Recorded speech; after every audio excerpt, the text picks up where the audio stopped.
सहनाववतु सहनौ भुनक्तु सह वीर्यं करवावहै तेजस्विनावधीतमस्तु मा विद्विषावहै।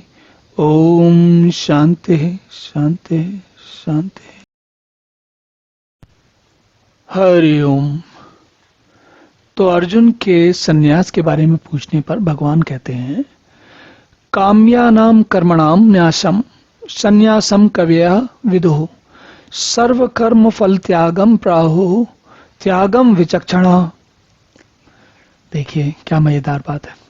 सबसे पहले भगवान कहते हैं कि काम्यानां कर्मणां, जो करने लायक कार्य होते हैं, जो काम में कर्म है, काम में कर्म मतलब जो जिनकी इच्छा होती है, ऐसे कर्मों के, जिन कर्मों को करने की इच्छा होती है, उन कर्मों के त्याग को कितने ही कविजन सन्यास समझते हैं। और दूसरे जो कौन है, विचक्षणा। विचक्षणा मतलब जो अलग, बिल्कुल अलग प्रकार से। विचक्षण शब्द जो है एक अलग ही प्रकार का शब्द है। विचक्षण का अर्थ ये नहीं होता है कि जो आज के समय में उसको बोलते हैं जो बिल्कुल अलग प्रकार से सोचता है, out of the box thinking, उसको, ऐसे व्यक्ति को कहते हैं विचक्षण। तो भगवान कहते हैं कि सर्व कर्म फल त्यागम प्राहुः। कुछ लोग ऐसे होते हैं जो विचक्षण लोग हैं, वो कहते हैं सारे कर्मों के फलों का त्याग है, वो त्याग है। तो सारे कर्मों के फलों को त्यागना त्याग है, और जो काम में करने लायक काम है उनको त्यागना सन्यास है। अब आप सोचेंगे कि ये तो लगभग एक जैसी बात लग रही है, दोनों मिले जुले से समझ में आ रहे हैं, कोई विशेष अंतर तो दोनों में दिख नहीं रहा। तो पहली चीज तो ये समझिए कि एक तो विचक्षण है। विचक्षण लोग क्या कह रहे हैं, कर्म फल का त्याग करो, सारे कर्मों के फलों का त्याग करो। और दूसरे कवि हैं।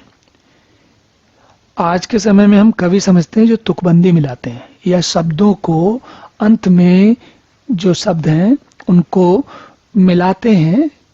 जैसे अंत जो किसी भी जो पंक्ति होती है, एक गीत सा बनाते हैं, उसकी आखिरी जो अक्षर शब्द होता है, उसका जो आखिरी अक्षर होता है उससे मिलता जुलता दूसरी पंक्ति में मिलाते हैं। इस प्रकार एक कविता जैसी बनाते हैं।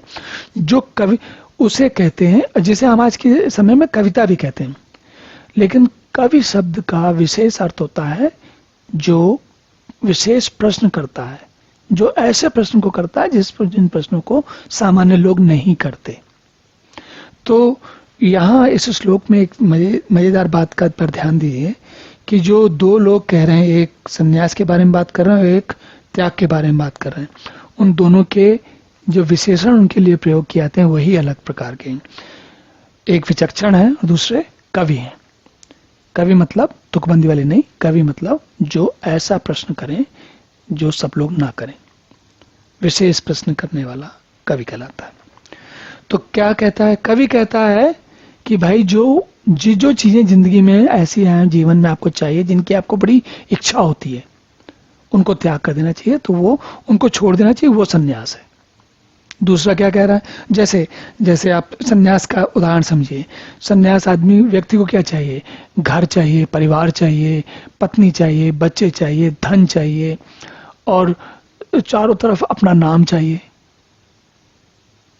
तो इन सब का त्याग सन्यास है। सन्यासी क्या है? सन्यासी का तो ना परिवार, ना घर, यहाँ तक कि जो गृहस्थों में होता है उसे तो मुखाग्नि तक नहीं मिलती।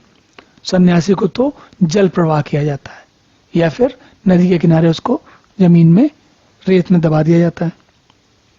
तो सन्यासी को ऐसा कोई काम नहीं मिलता। हर काम जो गृहस्थ के लिए वांछनीय है, जो चाहता है, जिसकी कामना करता है, सन्यासी वो सब कोई काम नहीं करता। लेकिन जहां तक जो त्याग करने वाला है, वो क्या करता है? सारे कर्मों के फलों का त्याग कर देता है। कर्मों का त्याग नहीं करता, कर्मों के फलों का त्याग कर देता है। तो चलिए आप आगे देखते हैं भगवान क्या बताते हैं इस बारे में। ओम पूर्णमदः पूर्णमिदं पूर्णात् पूर्णमुदच्यते पूर्णस्य पूर्णमादाय पूर्णमेवावशिष्यते। ओम शांति शांति